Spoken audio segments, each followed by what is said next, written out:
Jeshi la Polisi mkoa wa Dodoma linaendelea kutekeleza majukumu yake ya kulinda raia na mali zake, ambapo katika kipindi cha mwezi Aprili tarehe 14 mwaka huu hadi Mei tarehe 11 mwaka huu tumefanya misako na operesheni mbalimbali na kufanikiwa kubaini, kuzuia na kutanzua uhalifu, na jumla ya watuhumiwa 109 wenye umri kati ya miaka 20 na 36 wamekamatwa katika maeneo mbalimbali ya jiji la Dodoma, lakini pia wakikabiliwa na makosa mbalimbali.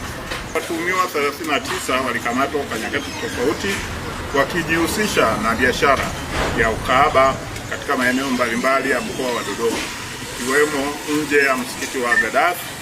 Watuhumiwa wote wanatarajiwa kufikishwa mahakamani haraka iwezekanavyo. Vile vile kwa upande wa kikosi cha usalama barabarani tumefanikiwa kudhibiti ajali za barabarani kwa kukamata makosa 11782 na kuandikiwa faini na adhabu mbalimbali. Pia madereva 9 wa mabasi yaendayo mikoani wamefutiwa leseni kwa makosa ya mwendo kasi, ulevi, kuendesha kwa uzembe na kusababisha majeruhi na vifo.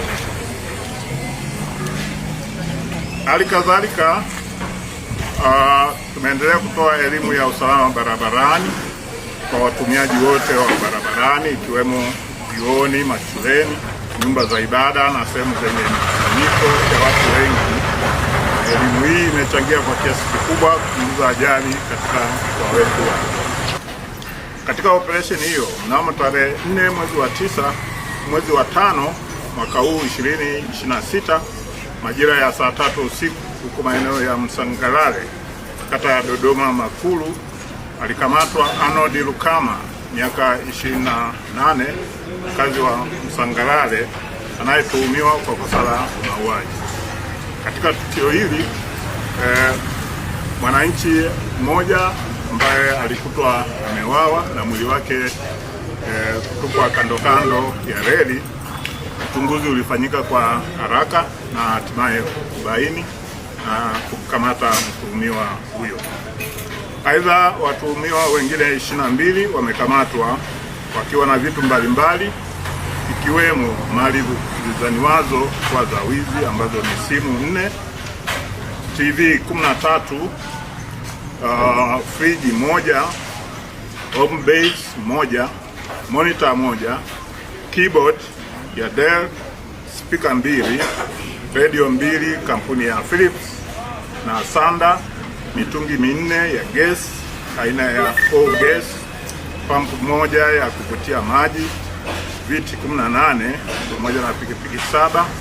Lakini pia tumekamata bangi kete 106 na paketi 4 na miche ya bangi ambayo hiyo ilikuwa shambani, jumla ya miche 7200. Pia zilisalimishwa noti bandia zenye thamani ya shilingi 670,000 kutoka kwa mawakala wawili ambao kwa nyakati tofauti walipewa pesa hizo na mteja